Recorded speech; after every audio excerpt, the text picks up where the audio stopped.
Hey, Eric, do you think that we have any listeners that desire the power to support this podcast? They might seek the power, Chris. Yes! You, the listener, can seek the power to support us at patreon.com/retroam. Now, would you like to hear some hot sounds that I have recorded? I would.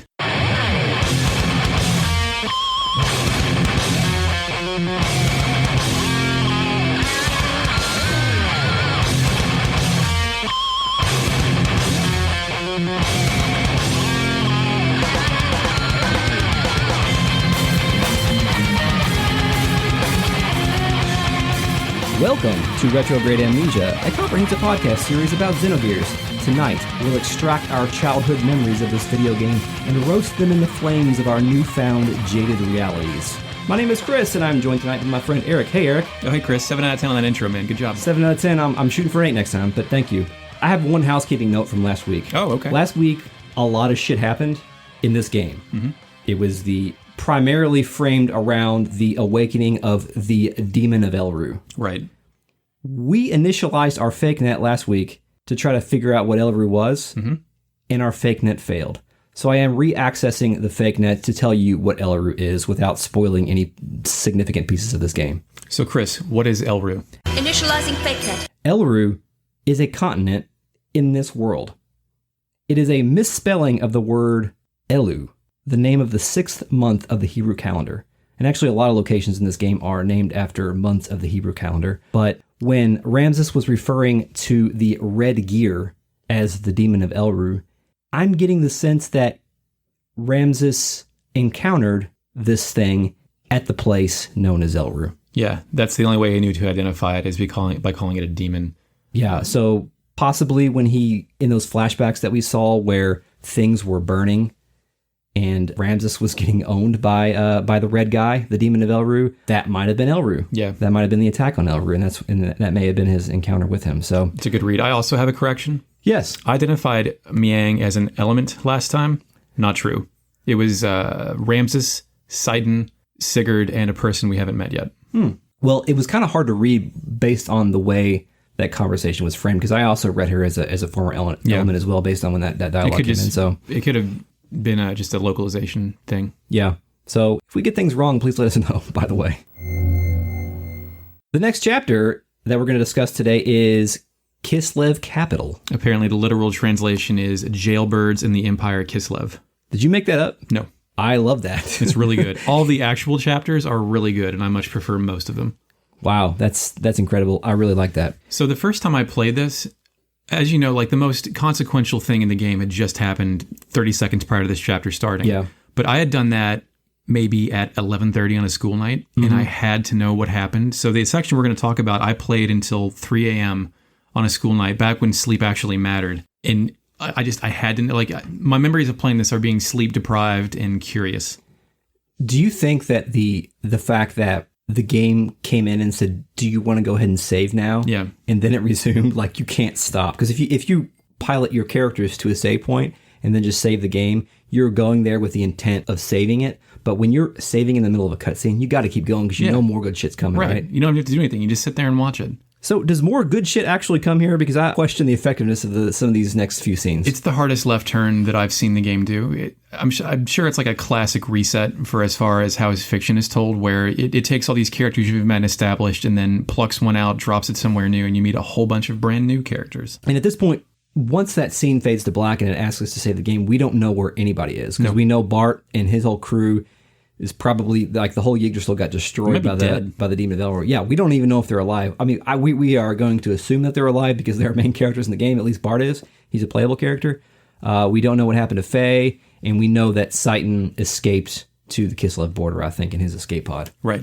So then, a dude's playing organ? Yes, a guy is playing organ music. Someone named Kaiser Sigmund is playing Pray for the People's Joy. It's like a synth piano tune.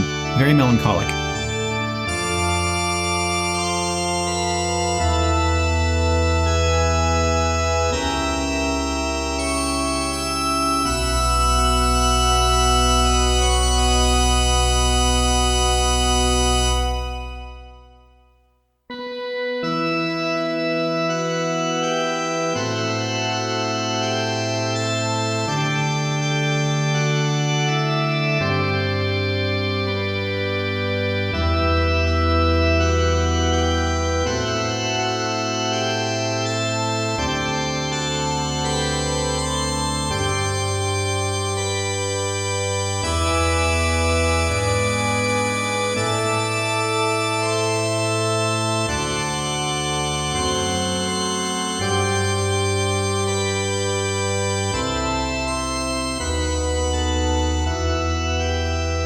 Do you know what's weird about this guy?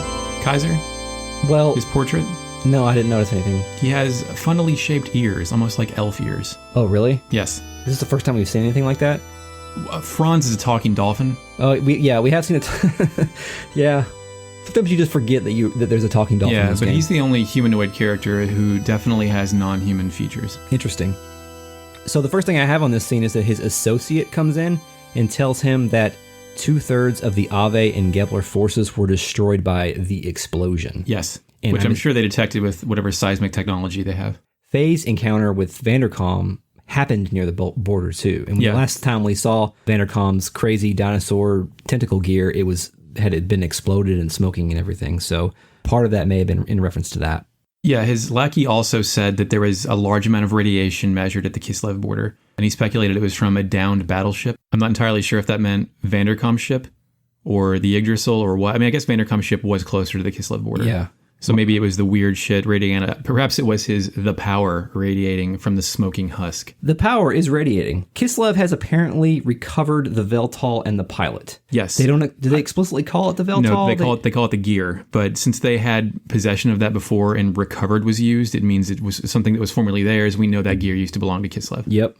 They're talking about sort of rebuilding it or something, and the associate mentions that the stock body was brought in by them, in quotes. Yeah. And are we assuming that them is Solaris? Or them is Groff? My guess would be Solaris. We also have the unknown entities of the UFO in the sky, Solaris, Gebler, all these proper nouns that we're not entirely sure of what their motivations and machinations are. Do we know? Well, we kind of know that the Veltal was a plant by Groff. Yes. As in his efforts to seek the power, or to encourage Faye to seek the power, I guess. So maybe them is his network. I mean, we don't really know that Groff has a network. For all we know, he's a lone operator, but he may have to have that network. Yeah. His lackey also says that they should attack Ave now because they're in a serious point of weakness with Gebler and Ave depleted. Yeah, and the Kaiser does not want to attack Ave. Yeah, he knows the score. Yeah, because he knows that Solaris would just replace Shakan with another puppet. Right. It's been well documented that Shakan is a puppet leader. Like, everybody knows that this guy doesn't do shit, but Yeah. they kind of still don't want to challenge the status quo on that Yeah, one. Kaiser Sigmund does not want to waste their resources. Right. And that leads me to question why are these dudes at war to begin with? If he's just like, the other side is weakened, but I don't want to attack them. I mean, man is always in a perpetual state of war with somebody, right? Whether it's actualized or imaginary. Did we ever figure out what their... I want to say it's in those opening title credit, like the text that is delivered after the ship crash cutscene. Yeah, we should reference that at another point and try to find out. But at this point, we're just kind of assuming it's about territory and military power. Basically, and land dispute. Gears, yeah. The scene cuts with the Kaiser saying, "It seems they have arrived." Yeah, and when we see them, they're floating in like a giant, a giant vase, or like a giant one of those baskets that cobras come out of when they. Yeah, it's a fucking vertical spaceship. Yeah, it's weird. Like Slave One type stuff. Yeah, I don't know what it's. I don't know what I'm supposed to be thinking when I see it, but it's like when you see Powdered Toast Man flying backwards or something like that, where it's like this isn't how ships go. I mean, this is how aerodynamics work. Yeah. Man, whatever. A masked woman comes off of this ship. Literally named Masked Woman. Portrait character. A masked woman gets off and says, if they use this, they can pass through the barrier. And I'm assuming that has something to do with the gates of Solaris. Yeah, I think so. But let's talk a little bit about Masked Woman. Yeah. She has a mask on, obviously. It's almost like a BDSM mask a little bit. Yeah. Like metal. You get the impression. It looks like an executioner mask. Yes, absolutely. So we are concealing the identity of a woman here, and we've pretty much only had 2 women in this game who are prime movers of the story. So do the math and who you think this might be, or is it somebody else? Yeah, is it the one who knows what's going on, or the one who has no idea what's going on? Or is it somebody else? But contrary to what Chris just said earlier about Groff's network, she says she represents Groff. Exactly, yeah. This is the first time that we are introduced to the concept of Groff acting beyond just himself. Right. Even though he can phase in and out of shit, he also needs people to do shit for him. Yeah. Everybody has their own lackey, especially if they're powerful. So this is exactly when a bunch of additional string pulling occurs. And she, I guess, as payment for this, they're delivering this giant like shipping crate. Yeah. And this isn't and that's what she says that they can use to pass through the gate. So this is It's a device. This is not the Veltal that they're delivering, right? Right. Like Kislev recovered that on their own, right? I think it's some kind of Deus Ex Machina that they're kind of just delivering to have a reason to have her deliver something and interact with these people. Yeah. She also says, like, I think at some point the Kaiser asks why she's helping, and she refuses to say why. And she just says, I simply wish to observe what is in store for the world. I cannot assist you. How you use it is up to you. Which is, again, super reminiscent of Childhood's End when the overlords just come to like, no, we're just going to help you guys along, proceed on your natural course so you don't fucking kill each other. And whether there are sinister motivations behind that, who knows? I think she makes one request at this point, and it's an odd request. The Kaiser, the Kaiser actually says that it's an odd request, that she requests that the gear be transferred to D-Block, and I assume that she means by the gear is the Veltal that they have been recovered. The gear and the pilot. Yes. Oh yeah, good point, the pilot. So we are going to assume here that this is with the masked woman as a representative of Groff wants to move Faye and the Veltal to D-Block for some sort of reason to, unlock his power. To just turn the wind-up toy and put it in a new space and see what it does. Observe to see what it would happen. Perhaps his power can be expressed here. Yes, so they need more data for their spreadsheet, basically. Yeah, they need more Faye test data. So is that it for this scene? Yeah, that's it. Then we cut to some weird shit. Oh, man, yeah. When people... Okay, so I think there's two groups of people in this world that have played Xenogears. Mm-hmm. People who say that Xenogears is like Evangelion, and people who say that Xenogears is nothing like Evangelion. Shut the fuck up, people who say that. It's a real yin and yang. It is a real yin and yang. This is one of the first scenes in this game where we're like, oh yeah, these people have seen Evangelion, because we're getting very abstract inside the mind of Faye at this point. Yeah, doesn't it open up with the pendulum swinging noise?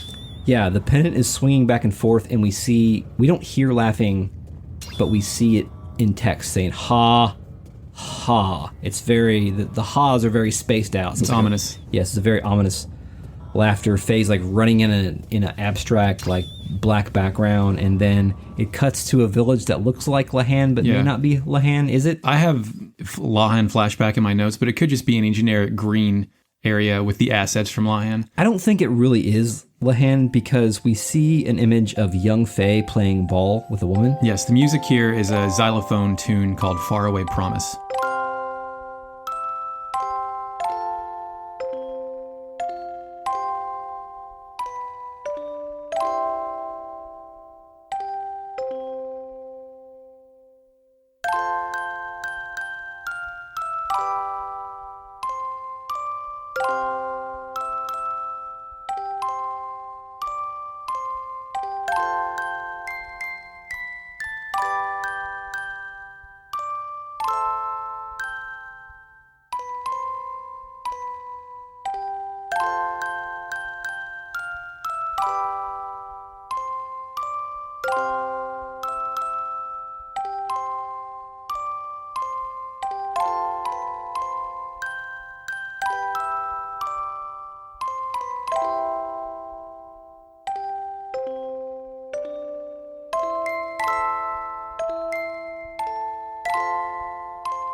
But it's also framed like a 1920s cinema where it's black and white footage, with dust and editing effects over it. Like it's film grain. Yeah, film grain.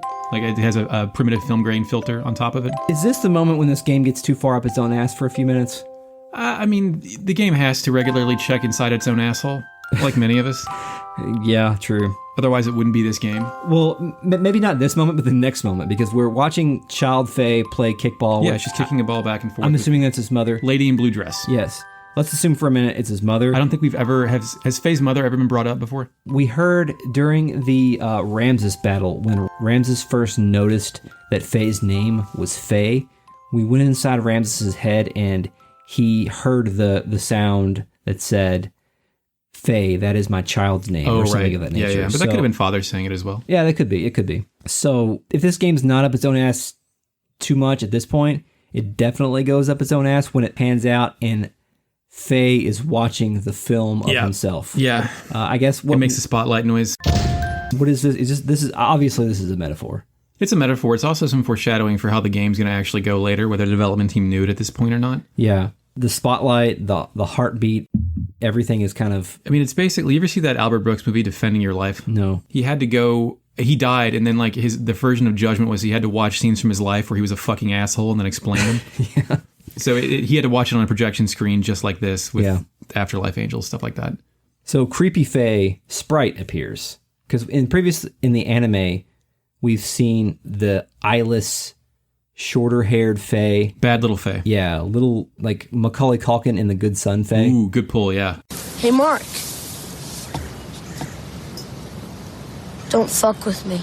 But this is the first time we've actually seen him in a sprite form. Yeah. Because we've only seen him in anime form. And we haven't seen any anime in a long time either. Yeah. This game is front-loaded with the anime, I guess. Maybe backloaded too, I don't remember. Well, they kind of figured out how much that costs and kind of stopped, is my guess on that, if the game was made in sequential order. Yeah, I mean, at this point, if they're making this scene right here, then they're just doing whatever they can to get the point across. But the Creepy Faye steps up and says, you shouldn't be here. Yeah. Which here must be inside Faye's memories or psyche or something of that nature. I picture it as he shouldn't be self-examining. He shouldn't be looking at his own interiority. He's not equipped to do that. In doing so could alter whoever's plan is trying to exploit his memories. Yeah. It's like a defense mechanism installed by someone else. Yeah. Some hypnosis shit. I have written down for my last note on this section is fuck off with this shit.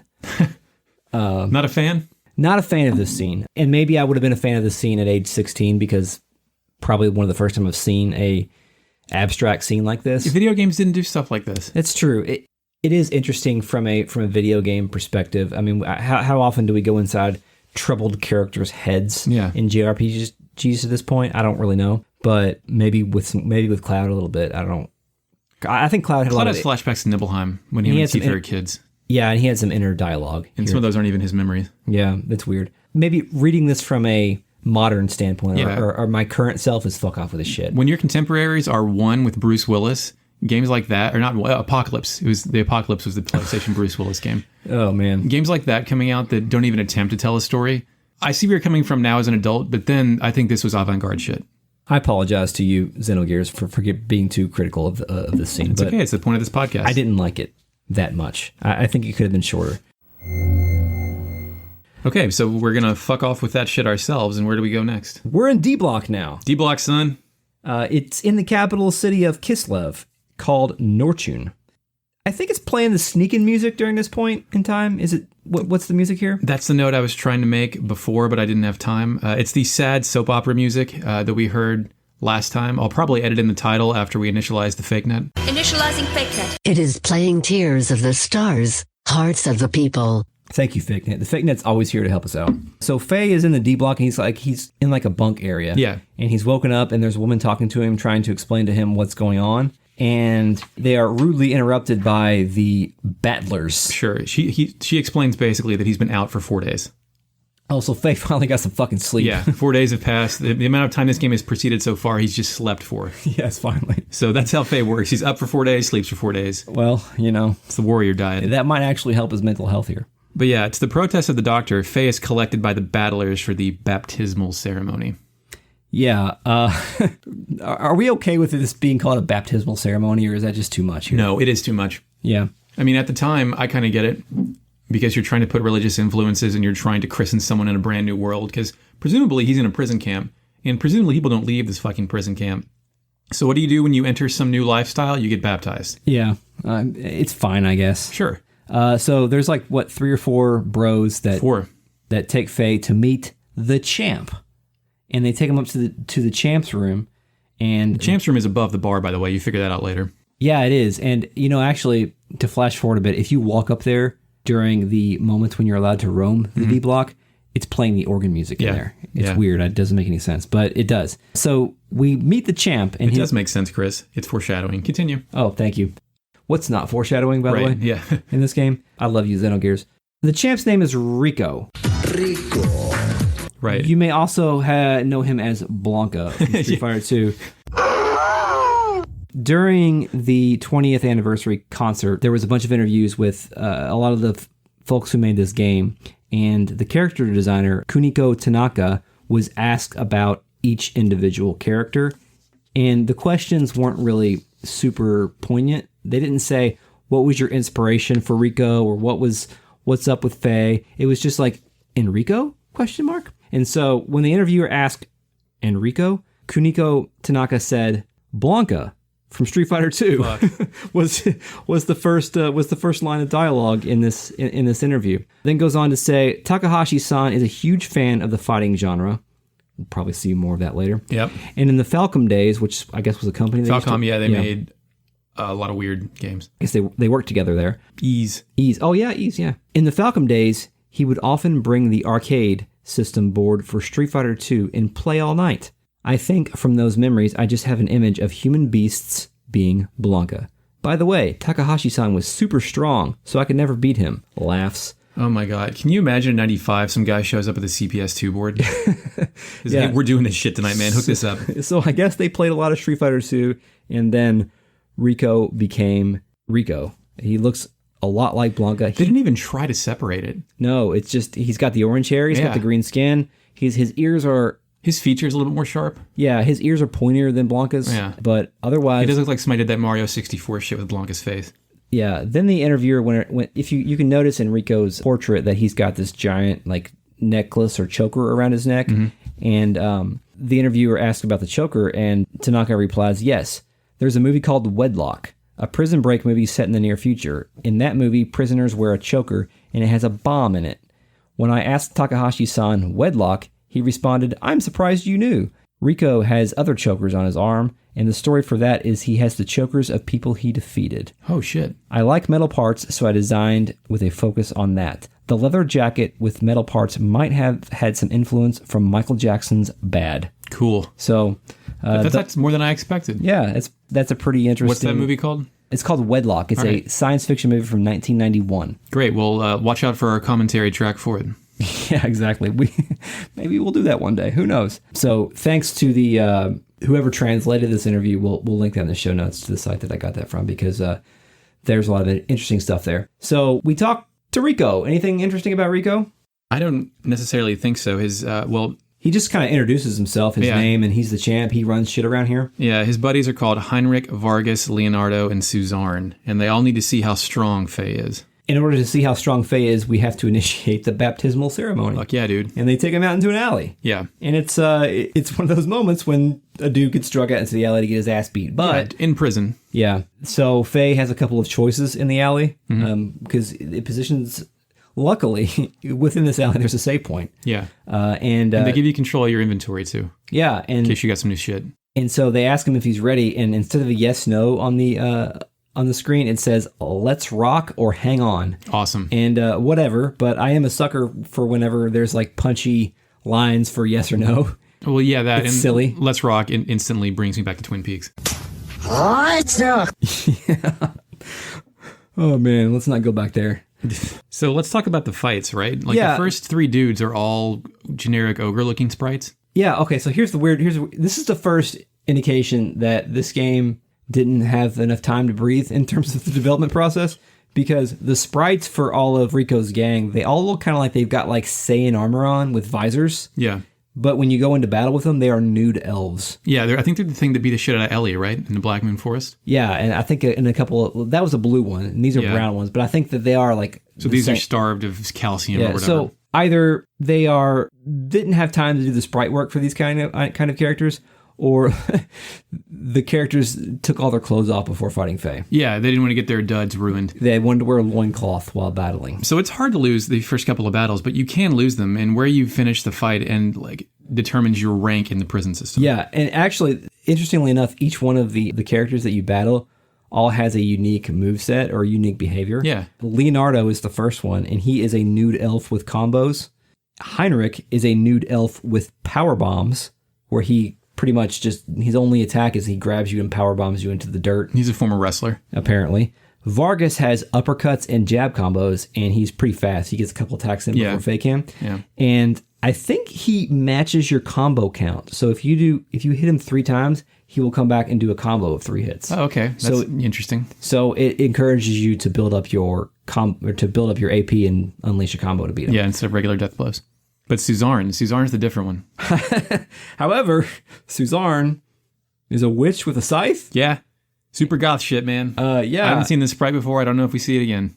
Yeah. Was this just something they had in their back pocket and they're like, we need to use a sprite? You know, I imagine the character artist was tasked with making a whole bunch of stuff that they use throughout the game. And maybe this is something later, but maybe he made so much stuff that they, let's toss in the witch one right here. It's like, but Suzarne's a dude. And they're like, just toss in the witch thing. It doesn't matter. Yeah, I guess they ran out of time here. It's kind of weird, but Did you beat this? Did you beat Suzarne? Suzarne's kind of tough. Yeah. I think Suzarne will cut your HP in half at times. And other times it will just do a couple damage. And I'm not sure how it necessarily reacts to your own death blows, but I ultimately beat it by using a lot of heals and then building up a 28 AP combo and then just delivering hell. Yeah, nice. So then if you beat Suzarne, then it's Rico time. I lost to Suzarne when I played when I was a kid. I don't recall actually. Rico, when he comes in, he grabs Faye by the neck and says audibly, not through text, but he says, "Is this the best you can do? Is that the best you can do?" And with the good fighting game taunt. Yeah, I guess so.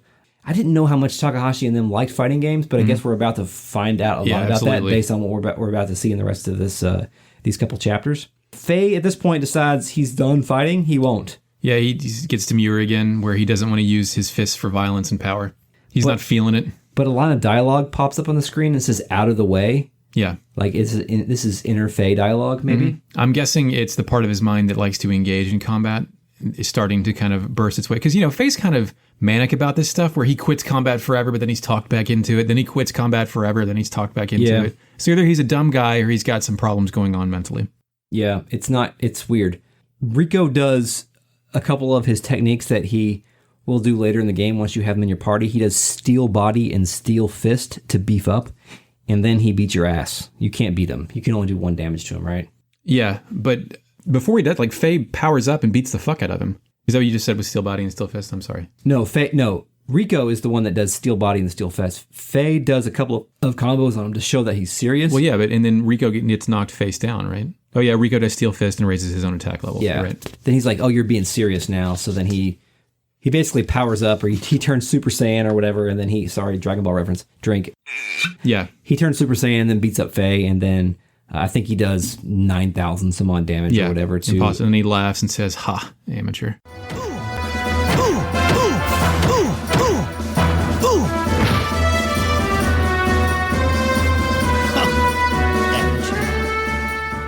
And then Rico kind of walks away, and the game pans up into the distance, and we kind of get an overview of the dirty ass D block. Yeah. We didn't really talk about, or we actually haven't had a chance to wander around. Yeah, I've got some notes about D block once we get free reign over it. So when Faye wakes up, this is the first time, I don't know if this happened before, but when Faye wakes up, you actually see the gold collar around Faye's neck. He's got one too. Yeah, he's got one too. He doesn't know what it is yet, but the doctor explains at that point that that's a bomb. Yeah, it goes off if he leaves the vicinity of the Imperial capital. And Faye's portrait actually has the bomb collar too. Originally, I thought this was a Running Man reference because this is, I guess, 10 years after the Running Man, the Schwarzenegger movie came out, where they had bomb collars on a future Richard Dawson game show.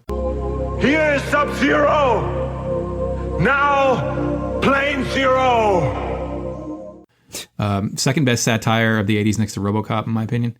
Mm-hmm. But apparently it's from that movie that Chris mentioned that I forgot the title of again. Wedlock. It was originally called Deadlock. I mean, I'm sure there's been a lot of bomb collars in fiction. It's not necessarily a novel concept, but here we are with Xenogears embracing an archetype. Hey, I enjoy it. And then Faye gets to go to sleep again. Hell yeah, Faye. He's slept 5 nights in a row now. Yeah, back in the doctor's office. Even though he's got his ass beat, he's gotten to sleep 5 days. But then you wake up and it starts playing Invasion, which is previously we heard this track when Bart was sneaking around Ave Castle. It's got the snapping fingers, the whistling, the bass strumming.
To me, this is the Nortune music that I hear in my head in flashback to being 16 and sleep deprived, staying up all night. Because this song narrates almost all of Nortune. It does, and isn't it weird that Nortune doesn't have its own song? I picture this as its own song because it was not used a whole lot in the Ave sequence. It seems kind of like placeholder there. This, to me, speaks Nortune. Yeah, it does fit well. I do like it. So, I guess now we have a little bit of a free roaming moment in D-Block. In D-Block, I think D-Block kind of sucks, but there's a few interesting things to find here. Well, your bunks also as well. It's a standard, like a bunch of dudes. It's almost like a dorm where there's clothes hanging on a clothesline. There's lots of brown. Everything's made of shit-ass wood. The on-site nurse is there because I guess people get the shit beat out of them a lot. Like a nurse lives in the dorm. Yeah. It's bunk beds. One thing I will say about this game, although some spaces are kind of boring to roam, but one thing I will give this game credit for is that the living areas are always densely packed, and there's always like cool shit on the walls. And never any bathrooms, but yeah, there's like girl posters on the walls here. They're heavily pixelated. You can't really make out any detail, but someone definitely Animal Crossing'd all these rooms up. Can we get the Animal Crossing version of this game where you just live in D-Block? There's enough mutants there, man. Yeah, it's true. But you go upstairs, and that's the mess hall. You're told that D-Block food is famous, and the dishes are cooked to ether theory, like the boost limit in the heavyweighter. And what you get to eat is determined by your rank. Yeah, what did you get? Some guy told me to get the stamina upper. Maybe I wrote it down wrong, but I thought it said stamina uppin'. Oh, yeah, it is stamina. Yeah, but there's battle and steak, heavyweighter, stamina uppin', fried Gruger, and the special of the day is Mighty Might. Yeah. I ate a Mighty Might as well. I wrote that down because I think there's a Pokemon named Mightyena. Yeah. It's like a hyena kind of thing. It's not part of the 150. I don't recognize it. No, sorry about that. But I don't even know what generation it's from. But when I first saw Mighty Might, I thought that it was referencing that Pokemon. Oh, fuck. But this game probably predates that. Yeah. Okay, I have a question about this whole part. Because all of the dishes here are named after like RPG stats. Was this a system, was this supposed to be like a system that was layered on top of like the battling system? Yeah, or something? Everyone here is a battler. Like, I don't know if it actually works or not, but the cooks all speak with French accents for some reason. Like they... Fuck this translation sometimes. Yeah. Also, it's great sometimes. Like, it's supposed to be the shit that you eat before you go out there and brawl. In fact, the guy who's on one of the benches, he says that if he eats a stamina upper, he'll win the arena fight. But then, like, after his text dialogue ends, the screen kind of fades, and then text on the screen says, "Note, that won't happen," which is some very like Ron Howard Arrested Development shit in this game 5 years before Arrested Development ever happened. Wow. That was like a funny touch where it just broke the interface to just clown on this fool. I just wondered if maybe battling was originally, there was supposed to be a subplot of hand-to-hand combat battling in here. Well, I think the implication of the battling we'll find later, which is done in Gears, is it takes a lot out of you, your physical form, as we'll learn later when Rico may or may not suffer an injury. Yeah, that's interesting. The next location I have marked in my notes here is that there's a Nissan facility that takes care of kids. I don't know if they're orphans or what. Oh, yeah, there's like a church or something, right? Yeah, on the door, the Nissan cross, the pendant cross, is on the door, on a flag near the door. And there's just a bunch of kids in there, and they're being taken care of by some of those nuns. But it's not clear as to why those kids are in D-Block, because isn't D-Block a jail? Yeah. There's actually a soldier's house later where the guy's like, "I don't know why they built my house here. I don't know why I live in the prison area. I don't," like, he's pissed off that that's where he lives. Yeah. But that nun kind of, do you have any notes for her? She kind of explains what happened, like why Kislev is like this. She says there was a great riot in the Empire 15 years ago and lists Rico as a casualty of that riot because all of his friends are dead. And she said the cause of the riot was due to friction between the ethos and the Kaiser. Interesting. I missed that. Yeah. So I'm positioning maybe Kislev has their own religion or own way of digging up artifacts that conflicts with the way the Ethos want to do things. Ethos, by the way, is one of the organizations we still haven't really seen anything about. Not really. The only really true representatives of the Ethos that we've seen are that shop in Dazzle. Yeah. Yeah, where those guys were fixing that shit. Yeah. So let's talk about let's talk about the residents here, where everybody looks like they're wearing neon outfits from the musical Cats. Yeah. And let's talk about, like, their skin is a little bit, maybe just me, but it seems a little bit darker than everybody else. And two questions here. One, does this game have black people? And two, are these people black? Are they black? I don't know, but that would be a weird... Yeah. That would be a weird thing for our first prison sequence to be full of people with darker skin tones. I'm just saying that's kind of fucked up because I don't think this game has black people, but these sprites do appear to be a little bit darker skinned than what we're used to right now. I mean, maybe there's some sort of correlation with the non-humans, and maybe these people are supposed to be like furry. No, there's only a handful of non-humans. Okay. So I don't know. That's weird. Yeah. It's... But everyone kind of looks the same. Like, they all have a uniform way of dressing, which I don't know if that's prison outfits or if that's just the way that culture operates there. Yeah, because we don't see that... Later, we see a couple representatives from, like, the battling committee. Yeah. Are those people dark-skinned? Miss Rue Cohen? I'm not entirely sure. Yeah. Oh, well, that's... okay.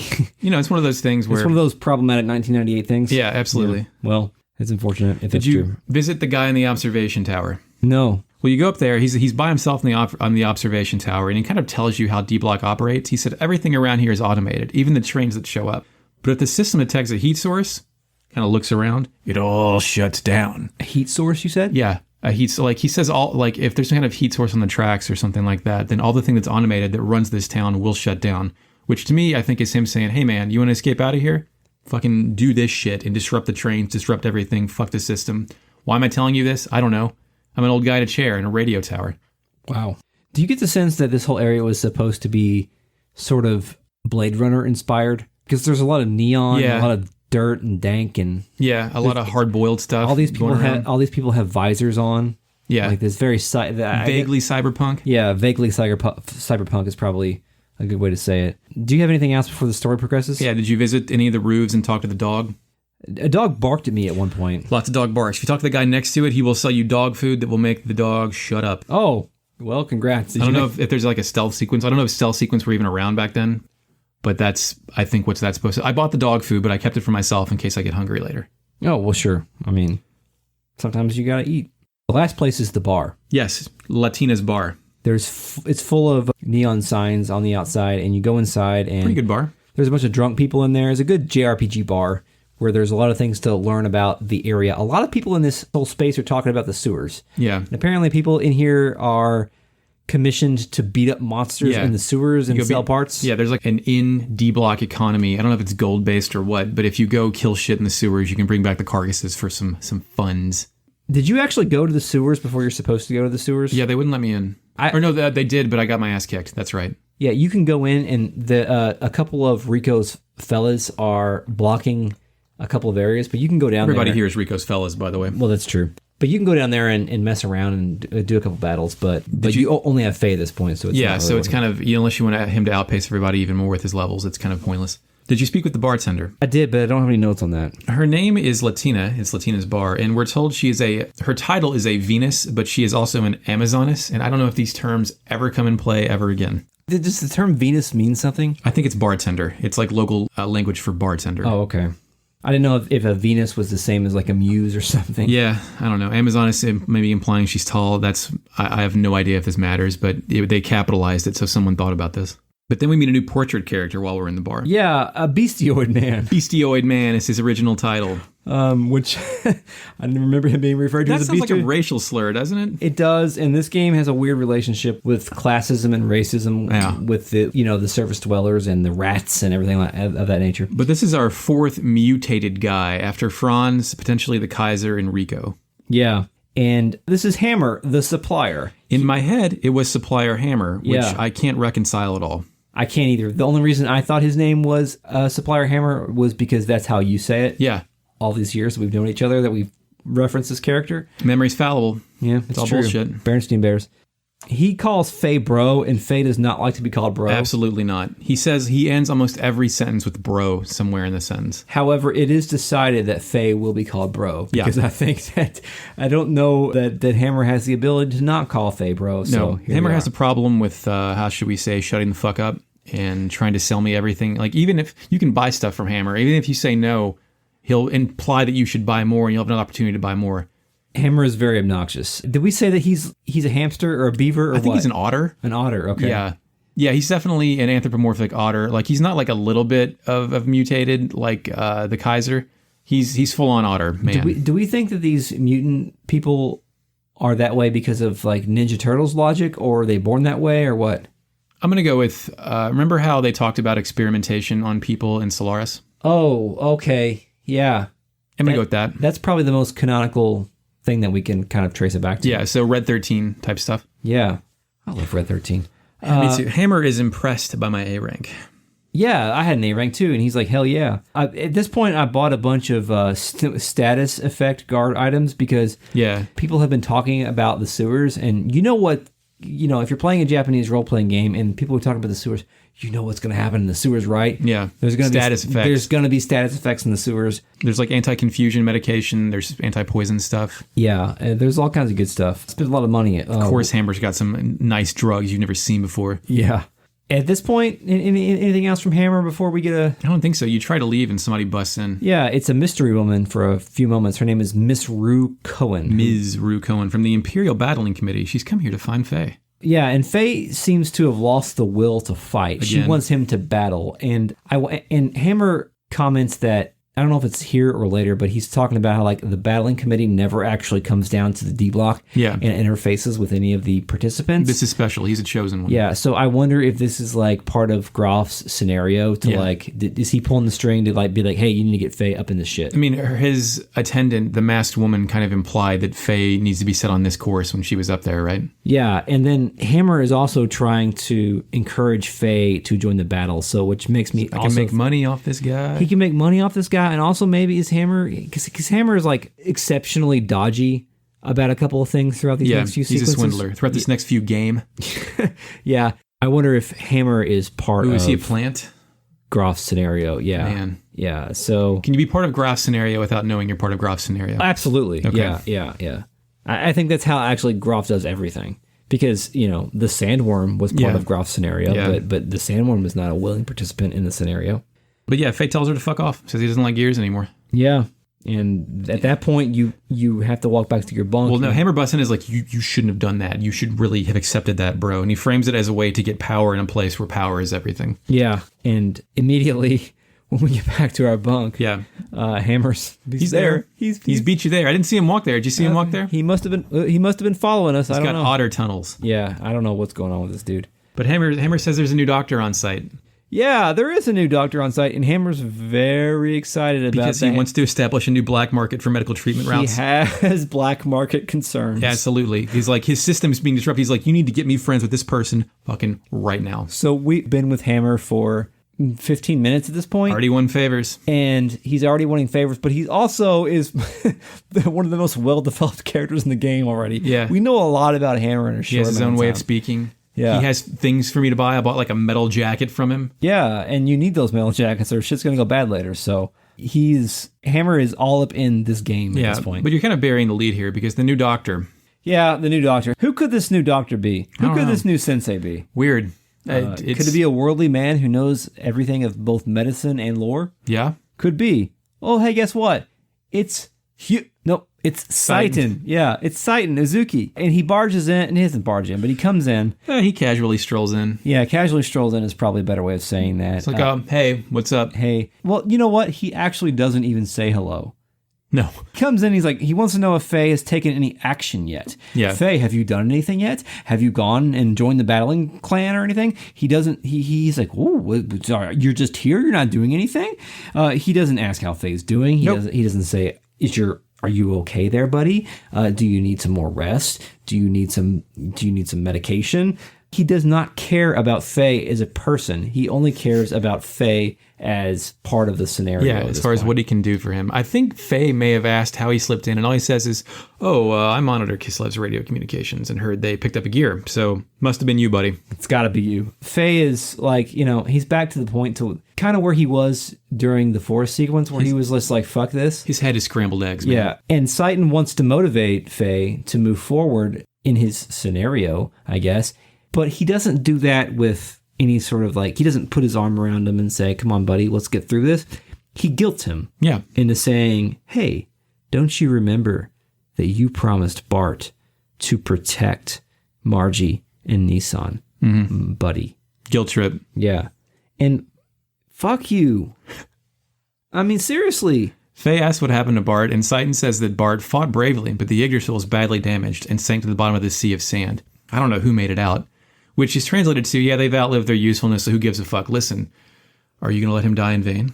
I think at this point, Faye starts to realize that, or he probably already realizes this, but he says to Saiton that he's gone and done it again. Yeah, he said he went full Lahan Village. Yeah, it was just like Lahan Village. And assuming that he's talking about whenever he was confronted with Vandercom, once Vandercom received the power from Groff, I guess we're assuming that Faye fucked up that whole situation and just destroyed everything. Yeah, that's the implication.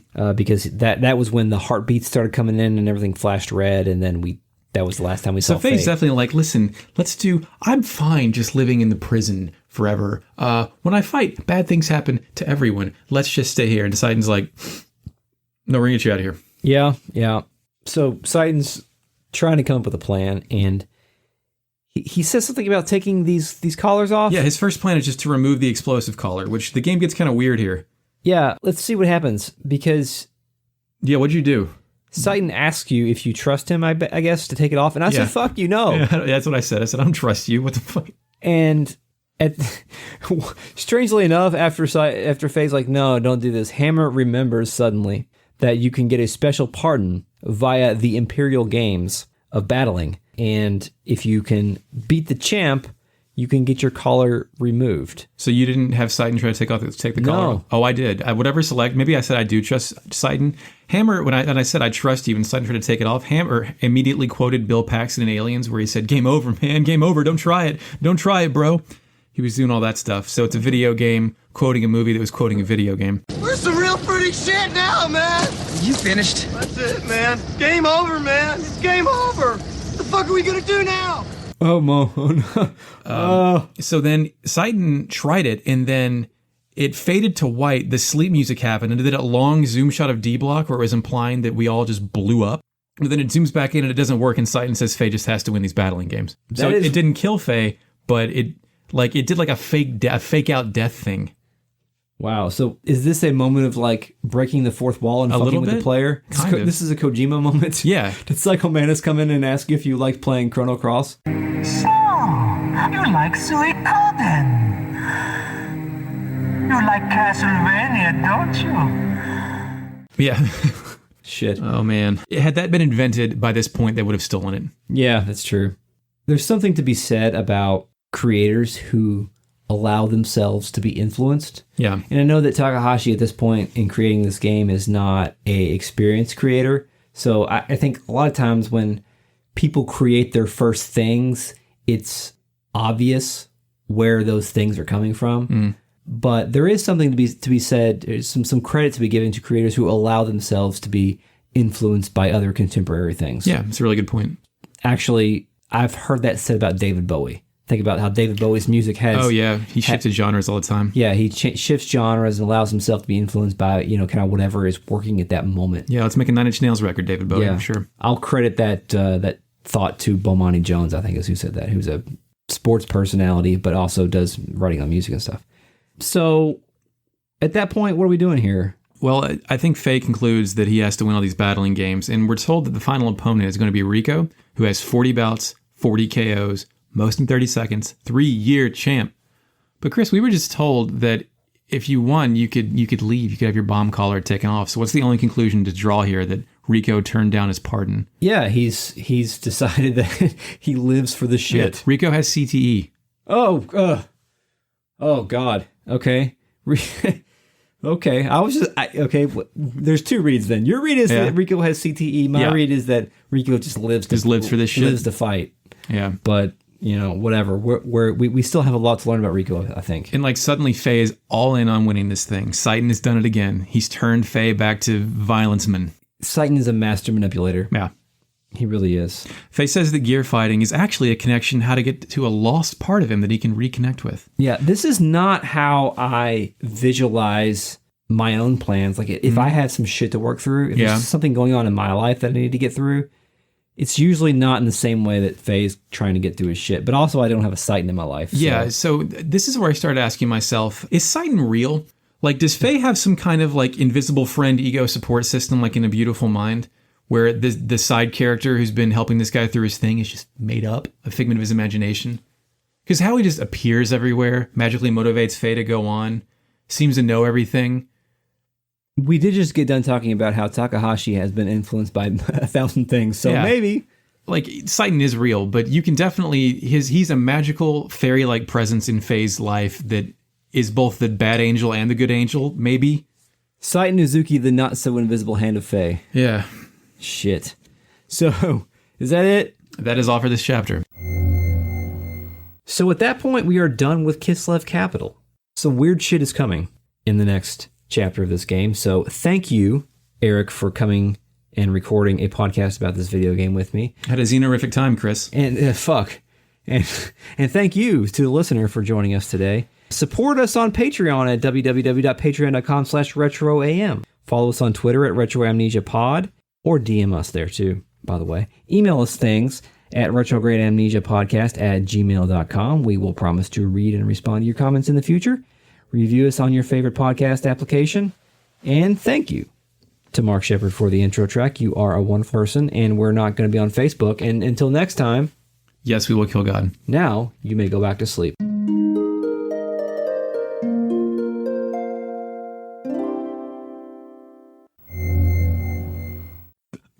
Fucking blank space. I hit.